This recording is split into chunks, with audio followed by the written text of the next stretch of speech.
ഇംഗ്ലണ്ടിനെതിരായ രണ്ടാം ടെസ്റ്റിൽ ഇന്ത്യ തകർപ്പൻ ജയമാണ് നേടിയത്.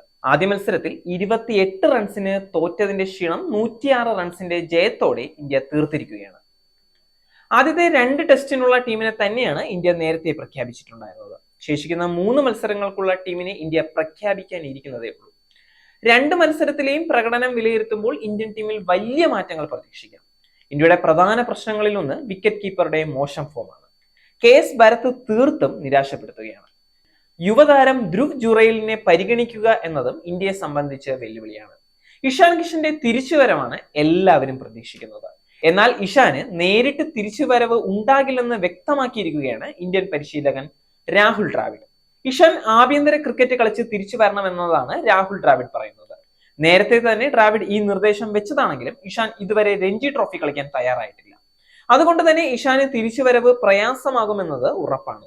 നിലവിലെ സാധ്യതകൾ വിലയിരുത്തുമ്പോൾ ഇഷാൻ കിഷനെ T20 ലോകകപ്പിൽ നിന്ന് തഴയാനും സാധ്യതകളുണ്ട്. ഇതോടെയാണ് സഞ്ജു സാംസണിന്റെ സാധ്യതകൾ ഉയർന്നിരിക്കുന്നത്. അഫ്ഗാനിസ്ഥാനെതിരായ T20 പരമ്പരയ്ക്ക് ശേഷം സഞ്ജു ആഭ്യന്തര ക്രിക്കറ്റിൽ സജീവമാണ്. കേരളത്തിന്റെ നായകനായി സഞ്ജു ഭേദപ്പെട്ട പ്രകടനം തന്നെ കാഴ്ചവെക്കുന്നുണ്ട്. ഛത്തീസ്ഗഡിനെതിരായ അവസാന മത്സരത്തിലും അർദ്ധ സെഞ്ചുറിയോടെയും സഞ്ജു തിളങ്ങിയിട്ടുണ്ടായിരുന്നു. അതുകൊണ്ട് തന്നെ സഞ്ജുവിനെ ടെസ്റ്റ് ടീമിലേക്ക് കഞ്ഞിവിളി എത്തുമെന്നാണ് ആരാധകർ ഉറ്റുനോക്കുന്നത്. ഇന്ത്യ ഭരത്തിനെ തഴയുമെന്നത് ഏറെക്കുറെ ഉറപ്പാണ്.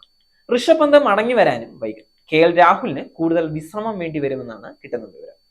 അങ്ങനെ വരുമ്പോൾ സഞ്ജു സാംസൺ, ജിതേഷ് ശർമ്മ എന്നിവരിൽ ആരെങ്കിലും ഒരാൾക്ക് ഇന്ത്യ ടെസ്റ്റിലേക്ക് വിളി നൽകാനാണ് സാധ്യത. സാധ്യതകൾ വിലയിരുത്തുമ്പോൾ സഞ്ജുവിന് തന്നെയാണ് അവസരം ലഭിക്കേണ്ടത്. രോഹിത് ശർമ്മ സഞ്ജുവിനെ പിന്തുണയ്ക്കുന്ന നായകനാണ്. പരിശീലകൻ ദ്രാവിഡിനും സഞ്ജുവിനെ നന്നായി അറിയാം. അതുകൊണ്ട് തന്നെ സഞ്ജുവിന് അവസരം ലഭിക്കുമെന്ന് തന്നെയാണ് ആരാധകരുടെ പ്രതീക്ഷ. ഇന്ത്യ ചില സുപ്രധാന മാറ്റങ്ങളും 3-ാം ടെസ്റ്റിൽ വരുത്തിയേക്കും. വിരാട് കോഹ്ലി തിരിച്ചെത്തുമ്പോൾ രജത് പാട്ടിദാറിന്റെ സീറ്റ് നഷ്ടമായേക്കും. 2-ാം ടെസ്റ്റ് കളിച്ചെങ്കിലും പാട്ടിദാറിന് പ്രതീക്ഷിച്ച ഇമ്പാക്ട് സൃഷ്ടിക്കാനായില്ല. എന്നാൽ 2-ാം ടെസ്റ്റിൽ കളിച്ചില്ലെങ്കിലും സബ്സ്റ്റിറ്റ്യൂട്ട് ഫീൽഡറായി തിളങ്ങിയ സർഫറാസ് ഖാൻ ടീമിൽ തുടർന്നേക്കുമെന്നാണ് സൂചന. ഇന്ത്യയുടെ സ്റ്റാർ പ്രേസറായ ബൂംറയ്ക്ക് 3-ാം ടെസ്റ്റിൽ വിശ്രമം അനുവദിച്ചേക്കുമെന്നാണ് കിട്ടുന്ന വിവരം. 2-ാം ടെസ്റ്റിൽ ഇന്ത്യയുടെ ജയത്തിൽ നിർണായക പങ്കുവഹിച്ചത് ബൂംറയായിരുന്നു. എന്നാൽ T20 ലോകകപ്പ് വരാനിരിക്കെ ബൂംറയുടെ ജോലിഭാരം നിയന്ത്രിക്കേണ്ടതായിട്ടുണ്ട്. അതുകൊണ്ട് തന്നെ മുഹമ്മദ് സിറാജ് 3-ാം ടെസ്റ്റിലൂടെ തിരിച്ചു വരുമ്പോൾ ബൂംറയ്ക്ക് ഇന്ത്യ വിശ്രമം നൽകുമെന്നാണ് വിവരം. എന്നാൽ ആദ്യ മത്സരത്തിൽ സിറാജ് നിരാശപ്പെടുത്തിയിരുന്നു. 2-ാം ടെസ്റ്റിൽ മുകേഷ് കുമാറും നിരാശപ്പെടുത്തിയിരുന്നു.